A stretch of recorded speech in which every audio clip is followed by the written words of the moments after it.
Schwannome de l'angle ponto-cérébelleux homolatéral. Qu'est-ce qu'un schwannome? Les schwannomes, tumeurs dérivées des cellules de Schwann, sont des tumeurs bien délimitées, encapsulées, de forme arrondie à ovalaire. Ces tumeurs sont constituées de deux types cellulaires définissant deux types de schwannomes. Tout d'abord les cellules de type Anthony A et enfin les cellules de type Anthony B. Il est possible de trouver des schwannomes de type intermédiaire. Les nerfs touchés dans le cas qui nous intéresse sont le nerf 8 cochléaire, le nerf 8 vestibulaire, le nerf 7 et enfin le nerf 7 bis. Dans le cas du nerf cochléaire, sa compression dans le cadre d'un schwannome de l'angle ponto-cérébelleux entraîne une hypoacousie de perception unilatérale, des acouphènes, voire une surdité brusque. Pour ce qui est du nerf vestibulaire, responsable de l'orientation dans l'espace et de l'équilibre, sa compression engendre vertige et nausée. Le nerf 7, quant à lui, est responsable de l'innervation motrice des muscles de la mimique. Et enfin, le nerf 7 bis est responsable de la sécrétion des glandes lacrymales, nasales et salivaires, ainsi que de la sensibilité gustative des deux tiers antérieurs de la langue. Tous ces nerfs émergent de l'angle ponto-cérébelleux. Phénomène hypothétique attendu. Dans ce genre de pathologie, on s'attend à se trouver face à des personnes de l'ordre de 50 ans.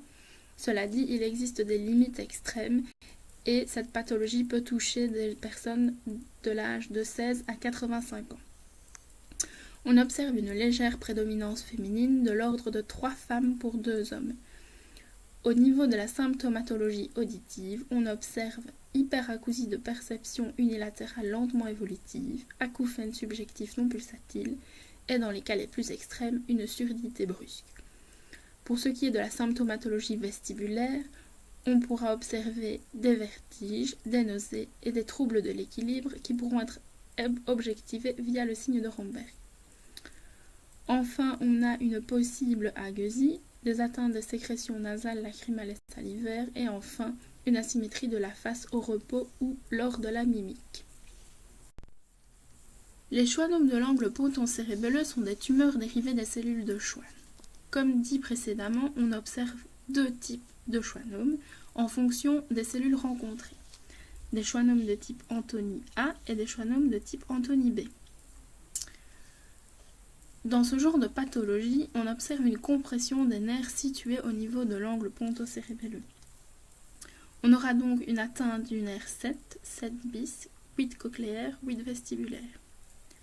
Pour ce qui est de l'atteinte du nerf 7, on aura de ce fait-là une atteinte de l'innervation motrice des muscles de la mimique et donc une asymétrie de la face. Ensuite, pour le nerf 7 bis, on aura atteinte des sécrétions nasales, lacrymales et salivaires ainsi qu'une agueusie.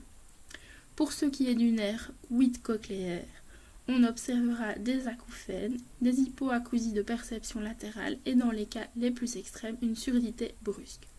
Enfin, pour le nerf 8 vestibulaire, on observera des pertes de l'équilibre, des vertiges et des nausées. Dans le cas qui nous est présenté, on optera pour un traitement chirurgical.